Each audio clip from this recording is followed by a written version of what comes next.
Finally, Starliner has returned empty but intact. This is Boeing's long-awaited sigh of relief, and NASA is brimming with excitement. Has it proven its reliability, or has this return actually revealed more problems than we already knew about? Let's find out in today's episode. After years of delays and setbacks, Boeing's Starliner spacecraft has finally completed its critical test flight to the International Space Station, ISS. On the evening of Friday, September 6th, Starliner departed from the ISS without a crew on board as scheduled. Starliner undocked from the ISS at 6:04 p.m. Eastern Daylight Time, beginning its tense journey back to Earth.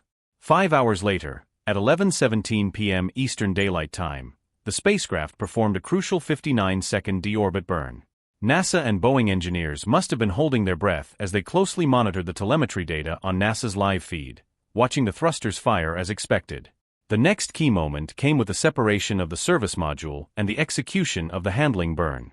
Finally, at 12:01 a.m. Eastern Daylight Time, Starliner safely touched down at White Sands Space Harbor in New Mexico, finishing its return to Earth. In the post-landing press conference, NASA official Steve Stitch shared insight into Starliner's landing process. Stitch mentioned that when Starliner departed the ISS, it executed a breakout sequence. "It's the first time we've used that to back away from the station," he said. "We backed out to about 5 meters and then did a series of about 12 burns using the service module forward jets. After that sequence of maneuvers, we ended up opening at about 22 kilometers per orbit away from the space station. All those thrusters did really well through that solar electric propulsion sequence." Stitch continued, "There were no fail-offs or any problems at all.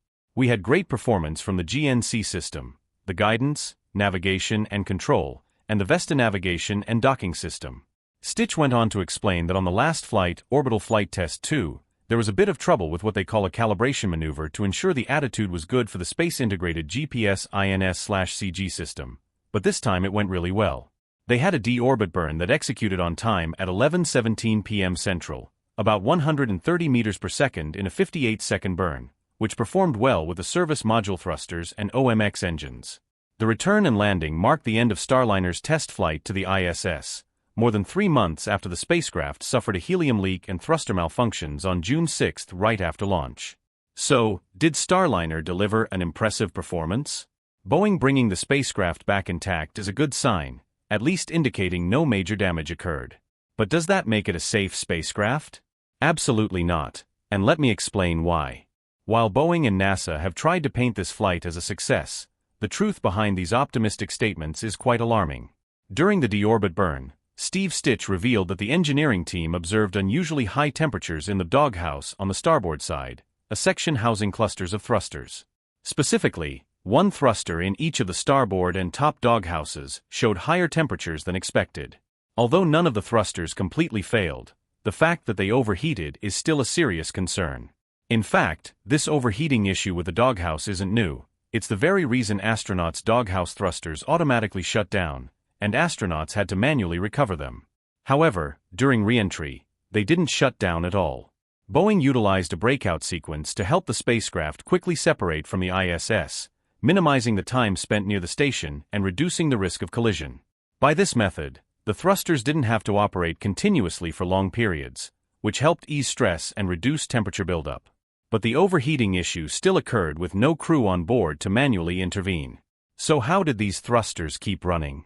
There are 2 possible theories here. 1, the overheating remained within acceptable thresholds, allowing the thrusters to continue functioning. 2, the thrusters got too hot and should have been disabled by the software's safety protocols. However, during Starliner's configuration adjustments, Boeing might have disabled the fail-safe mechanism that protects the thrusters from overheating. This means that, no matter how hot the thrusters got, they wouldn't automatically shut off. If Theory 1 is true, at least Boeing has found a workable solution to bring Starliner back safely. But if Theory 2 is accurate, this would be an alarming and unethical trick, a severe violation of engineering integrity. Either way, I firmly believe that this doghouse design is not flying again. Initially, this structure was supposed to protect the thrusters throughout the journey. However, the reality turned out to be the opposite. Instead of shielding them, it trapped heat, leading to dangerous overheating in the thruster clusters. But the thruster issues didn't stop there. A completely new problem emerged. One of the 12 thrusters on the crew module, specifically an upward-firing thruster, failed to activate during a hot-fire test right before re-entry.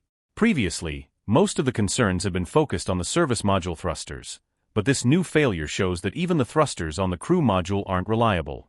What's even more worrying is that no one has pinpointed the exact cause of this issue. Stitch claimed that Starliner performed great during re-entry, but that one thruster didn't work at all. That's a very diplomatic way of saying there's a serious problem. These crew module thrusters are absolutely crucial to the survival of the spacecraft. They help orient the ship, ensuring it uses lift to gradually re-enter the atmosphere, reducing heat buildup, minimizing maximum G-forces on the crew, and easing re-entry stress. During re-entry, the capsule enters the atmosphere at a shallower angle compared to an uncontrolled ballistic trajectory, making the descent safer. If you just drop the spacecraft into the atmosphere, the G-forces on the crew would spike, the heat on the shield would rise, and atmospheric drag would increase, causing quicker wear on the heat shield. Without these thrusters on the crew module, the spacecraft wouldn't be properly oriented. I'm not saying the ship would be lost immediately, but it's definitely bad news. NASA seems to have been quite strategic in not mentioning this problem too much.